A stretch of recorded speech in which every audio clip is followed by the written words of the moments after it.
Puluhan tahun, warga di beberapa desa di Kecamatan Kikim Selatan, Kabupaten Lahat, terpaksa harus menyeberangi arus Sungai Pangi selebar 30 meter lebih untuk melakukan aktivitas pertanian mereka.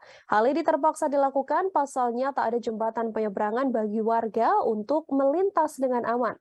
Menurut masyarakat, kondisi ini sudah menjadi pemandangan yang biasa. Pasalnya, warga yang menyeberangi sungai untuk pulang pergi ke sawah maupun ke kebun. Warga lantas berharap ada jembatan penghubung untuk penyeberangan di atas sungai yang menghubungkan Desa Pandan Arang dengan beberapa desa lainnya ini. Sudah ada wartawan Sriwijaya Pos, ada Edi Amin yang tersambung bersama dengan kami, Tribuners, dan akan memberikan informasi lebih lengkapnya untuk Anda. Halo Edi, silahkan dengan laporannya.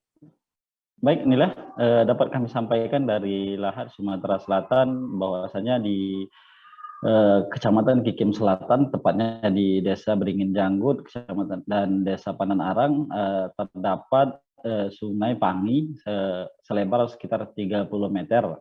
Nah, sungai ini sebenarnya membelah antara desa dengan wilayah pertanian warga. Nah, jadi kendalanya warga setiap kali akan pergi ke lokasi pertanian harus menyeberangi Sungai Pangi ini.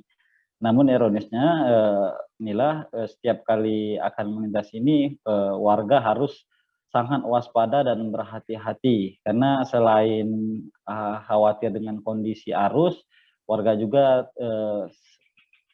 harus waspada dengan hal-hal lain yang sifatnya akan mengganggu keselamatan warga itu sendiri. Sejauh ini warga sendiri sebenarnya sudah sangat lama mengeluhkan kondisi ini karena memang di seberang Sungai Pangi ini terdapat banyak sekali lokasi pertanian warga dan itu menjadi salah satu sumber kehidupan warga di beberapa desa di Kecamatan Kikim Selatan tersebut.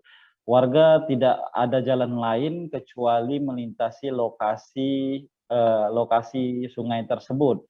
Tapi inilah kami sampaikan saat musim penghujan atau saat arus Sungai Pangi sedang pasang, maka warga harus kebanyakan harus berhenti melakukan aktivitas pertaniannya karena warga tidak bisa untuk melintasi arus Sungai Pangi yang sangat deras.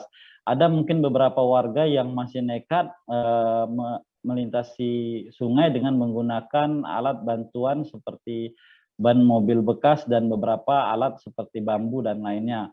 Namun bagi warga yang sudah lansia, katakanlah mereka harus menghentikan atau libur terlebih dahulu untuk menggarap lahan pertaniannya.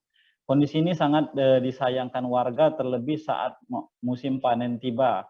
Saat warga akan mengangkut hasil pertanian itu sering sekali terjadi kendala karena derasnya arus Sungai Pangi tersebut. Warga sendiri sudah lama menyuarakan aspirasi ini kepada pemerintah daerah Kabupaten Lahat, namun hingga saat ini belum ada tindak lanjut dari pemerintah daerah terkait akan ada tidaknya wacana untuk membantu warga setempat membangun jembatan penyeberangan.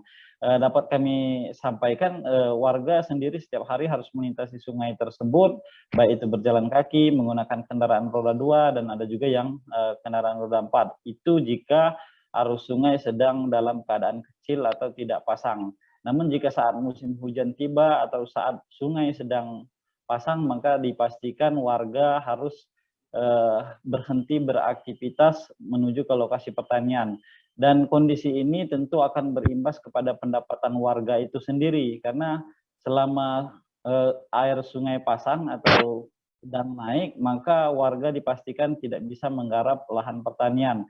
Untuk diketahui, untuk wilayah lahan pertanian sendiri terdapat banyak macam, di situ ada kopi, ada karet, dan berbagai jenis tanaman-tanaman lain. Sementara saat ini warga juga belum tahu harus untuk solusi apakah harus membuat jembatan atau gimana, karena memang rentan lebar arus sungai itu yang cukup panjang. Warga sendiri berharap kalaupun bisa tidak bisa dibuatkan jembatan permanen, setidaknya bisa dijembatkan seperti jembatan gantung yang bisa dilalui menggunakan berjalan kaki atau kendaraan roda 2. Ini permohonan dari warga. Demikian nilai dapat kami sampaikan dari Kabupaten Lahat, Provinsi Sumatera Selatan. Mhm. Besar harapan warga begitu ya bisa disampaikan sekali lagi untuk adanya jembatan penghubung atau jembatan penyeberangan agar lebih memudahkan mereka dalam beraktivitas. Laporan Edi Amin, Saudara Wartawan Sriwijaya Pos. Terima kasih sudah nonton. Jangan lupa like, subscribe, dan share ya.